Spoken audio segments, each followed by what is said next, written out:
కోన వెంకట్ గారికి హిట్లు, ఫ్లాపులు, లాభాలు, నష్టాలు, ఎత్తులు, పల్లాలు, బాధలు, సంతోషాలు కొత్త కాదు. ఆయన చాలా చూశాడు. ఆయన 1996లోనే ప్రొడ్యూసర్ అయ్యాడు. అసలు ప్రొడ్యూసర్గానే వచ్చాడు ఆయన. ఆ తర్వాత ఈ జర్నీలో ఆయన చూడనన్ని ఎత్తులు లేవు, ఆయన చూడలేని లోతులు లేవు, అన్నీ అయిపోయినాయి. సో ఆయన గురించి మనం తర్వాత మాట్లాడుకుందాం. ఈ సినిమా సక్సెస్ డైరెక్టర్కి చాలా అవసరం. ఫస్ట్ డైరెక్టర్కి అవసరం సతీష్ జాబాజ్కి. I'm very happy for him. ఎందుకంటే నేను చాలా నిర్దాక్షిణ్యంగా ఉండే మనిషిని. ఎందుకంటే ఇక్కడ మన చుట్టాలనో, మన ఫ్రెండ్స్ అనో, మనకు తెలిసిన వాళ్ళనో, మనకి తెలిసిన వాళ్ళని సినిమాలు ఆడవు. సినిమాలు బాగుంటేనే ఆడతాయి, లేకపోతే ఎందుకు ఆడతాయి? ఏమైనా ఆడతాయా? క్రితం సినిమా బాగా తీసాడండి కోన వెంకట్ గారు, ఈ సినిమా చూద్దాం సార్ అయింది అనుకుంటారా? చూడరు ఎవరు. ఈ సినిమా కూడా బాగుంటేనే చూస్తారు. 20 ఏళ్ళ నుంచి వంట చేస్తున్న భార్య ఒకరోజు ఉప్పు తగ్గిస్తేనే తిడతాం మనం. అలాంటిది మనకి ఏమాత్రం సంబంధం లేని వాడు సినిమా తీస్తే బాగోకపోతే చూడం కదా. అలాంటిది ఈ డైరెక్టర్ కోసం నేను వచ్చా. నన్ను కోన వెంకట్ గారు ఆయన ఆప్తుడిగా నన్ను ఇన్వైట్ చేశారు, కానీ నేను వచ్చింది డైరెక్టర్ కోసమే.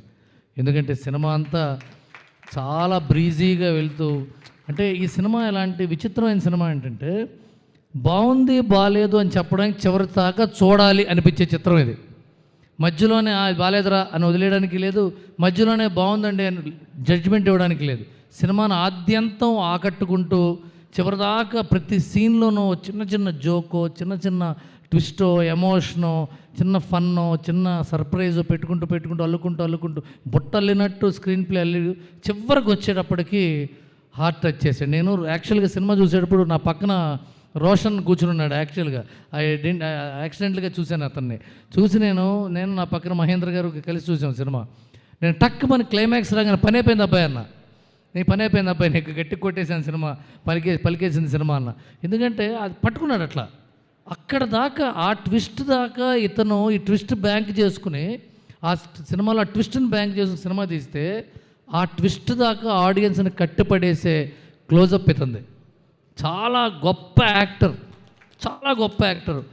కథలో సీన్లో గొప్పతనం ఉంటే ఎవరైనా యాక్ట్ చేస్తారు. ప్రతివాడు చంద్రమోహన్ అవుతాడు.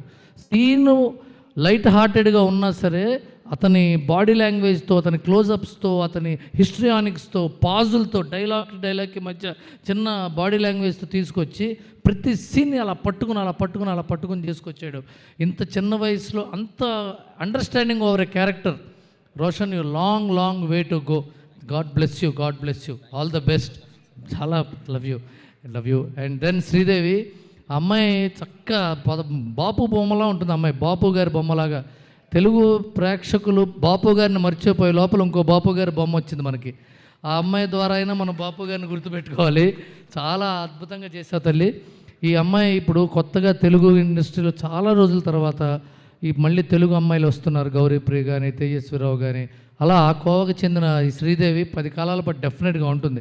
అమ్మాయి మీరు సినిమా చూడండి, ఈ అమ్మాయి పర్ఫార్మెన్స్ కోసం చూడండి సినిమా. ఈ అమ్మాయి పర్ఫార్మెన్స్ కోసం సినిమా కథ తర్వాత ఎలాగో వస్తుందిగా సినిమాలోకి వెళ్తే. అమ్మాయి కనుబొమ్మలతో, కనురెప్పలతో యాక్ట్ చేసింది. మీరు చూడండి, మీరు యాక్ట్ చేసి చూడండి. మీరు కళ్ళు తిప్పుతోంది, అంతంత చారడేసి కళ్ళు వేసుకుని ఈ మూల నుంచి ఆ మూలకి, ఆ మూల నుంచి ఈ మూలకి మధ్యలో కళ్ళు దింపుతోంది, కళ్ళు ఎప్పుతోంది. ఆ ఫెంటాస్టిక్ పర్ఫార్మెన్స్. అంటే ఊరికే కళ్ళు కదిపితే ప్రతి వాళ్ళు యాక్టర్లు అవుతారు.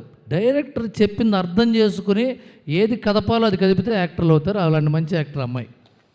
అండ్ దెన్ ఈ హీరో ఫ్రెండ్స్ అవినాష్ కానీ, అభినవ్ కానీ, విహాన్ కానీ, విశ్వనాథ్ కానీ, అసలు డెఫినెట్గా ఇతను ఈ రవిరాజ్ కానీ, ఆ కోన గారి కాళ్ళ దగ్గర కట్టె కానీ, ఆ తర్వాత అలాగే మన త్రిషిక కానీ, సిరి కానీ, పూజ, అసలు అమ్మాయికి మరాఠీ మనోరమ ఈ అమ్మాయి కానీ అసలు ఎంత బ్రహ్మాండంగా చేశారంటే ప్రతి చిన్న సీను అమ్మాయి కళ్ళజోడు పెట్టి చేసిన సినిమాలో ఆ సైకిల్ వేసి గుద్దేసింది, పడిపోయిందేమో అసలు పట్టించుకోకుండా షార్ట్ తీస్తున్నారంటారు. షార్ట్ రన్ అవుతూ ఉంటుంది. అమ్మాయి సైకిల్ వేసుకుని అక్కడ పెళ్లి బ్యానర్ ఉంటే దాన్ని గుద్దుకుంటూ లోపలికి వెళ్ళిపోతే సీన్ రన్ అవుతూ ఉంటుంది. నా బాధ సీన్ మర్చిపోయి అమ్మాయి పడిపోయిందా, ఎత్తుకున్నారో లేదా దాని మీద ఉంది నాకు కాసేపు ఫోకస్. అండ్ దెన్ ఇలా అందరూ సరదాగా చేసి విజయబుల్గా నేను వన్ ఆఫ్ ద ఫంక్షన్స్లో కలిసాను. ఎక్కడుంటావు మిల్లు ఎక్కడ? హైదరాబాద్లో అన్నా. కాకినాడ అన్నాడు. కాకినాడ కదా, హైదరాబాద్ ఎక్కడన్నా? నేను కాకినాడే అన్నాడు.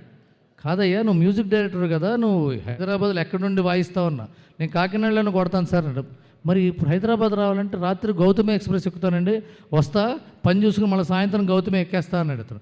అంటే అంత రూటెడ్ పర్సనాలిటీ, వాళ్ళ సొంత ఊళ్ళో ఉండి ఇంత పెద్ద మ్యూజిక్ డైరెక్టర్ అయ్యండి అతను. ఎంత గొప్ప విషయం.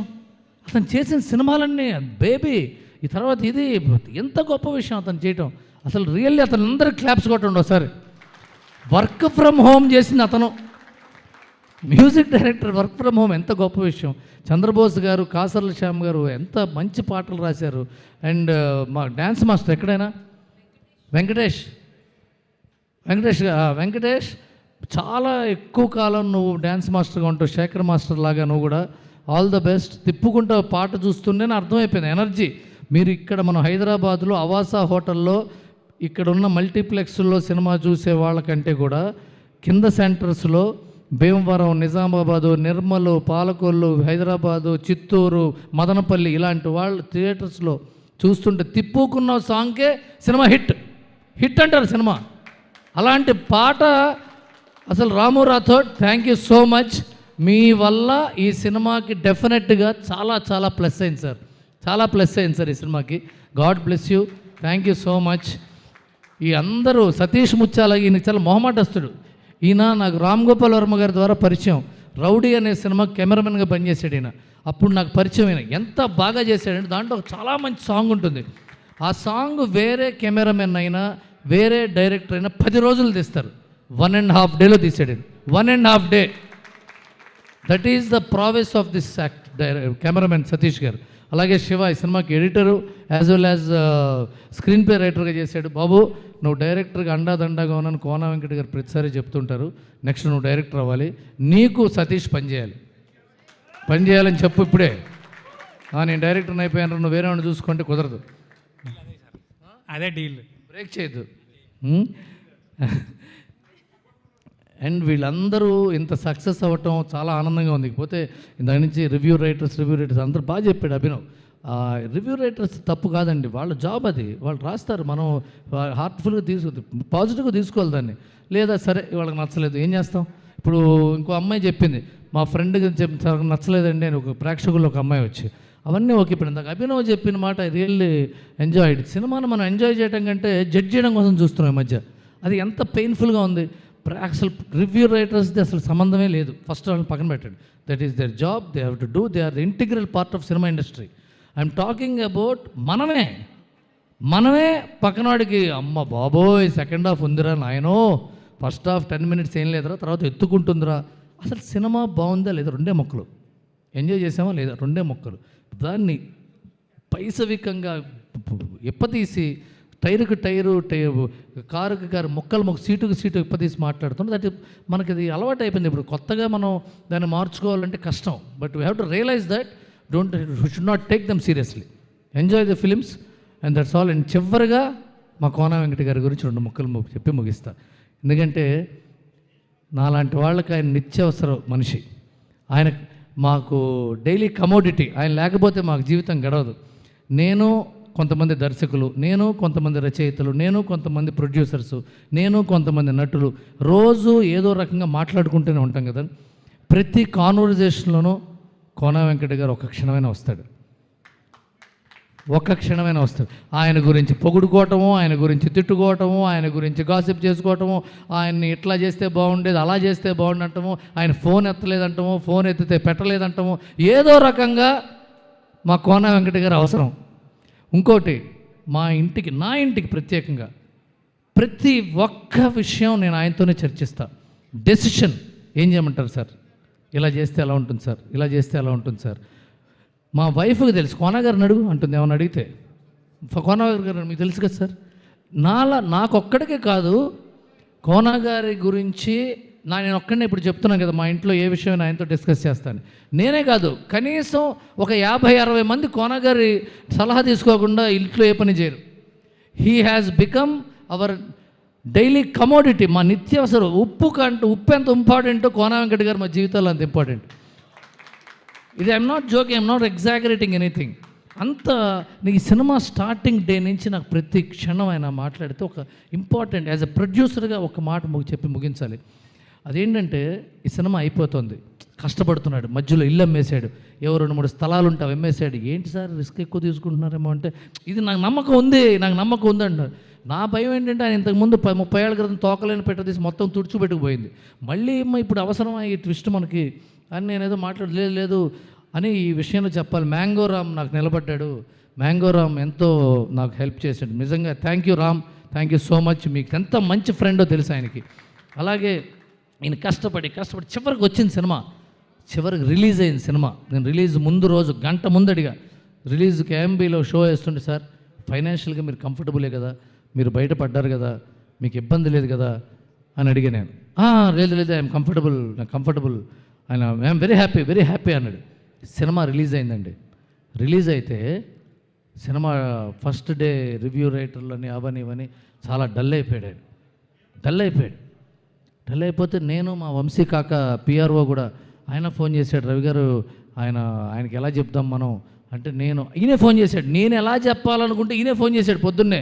అదే ట్విస్ట్ మాకు కోనా గారితో, రవి రేపటి నుంచి ఎలాంటి పబ్లిసిటీ చేయాలి మనం అన్నాడు. సరే ఇలా చేస్తే బాగుంటుంది.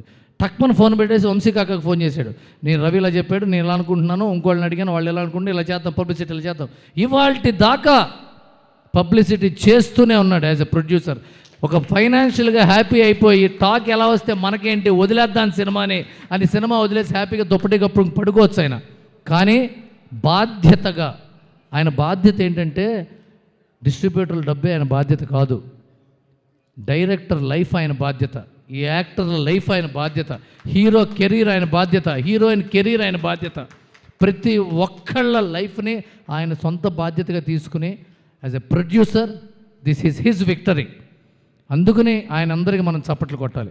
ఆయన అంత గొప్ప సక్సెస్ అందుకునంటే this is because of Kona Venkat గారు. అండ్ ఈ సినిమా చూసేటప్పుడు ఈ సినిమా జరుగుతున్నప్పుడు నాకు ఒక వ్యక్తి పరిచయం అయ్యారు.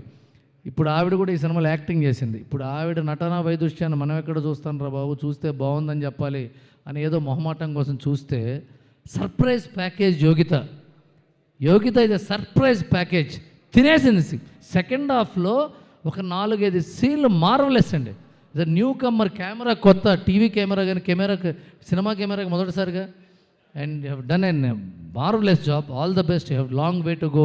అండ్ ప్రశాంత్ గారు, మీ నాన్నగారికి నేను ఎంతో రుణపడి ఉన్నాను. And I'm thank you, I'm happy to see you. All the best, God bless you all. ఇతను త్వరలో హీరో కాబోతున్నాడు, గుర్తుపెట్టుకోండి. All the best. Thank you so much sir. Kona Venkata గారు నన్ను పిలిచేందుకు thank you sir. For more videos like this, subscribe Big TV channel.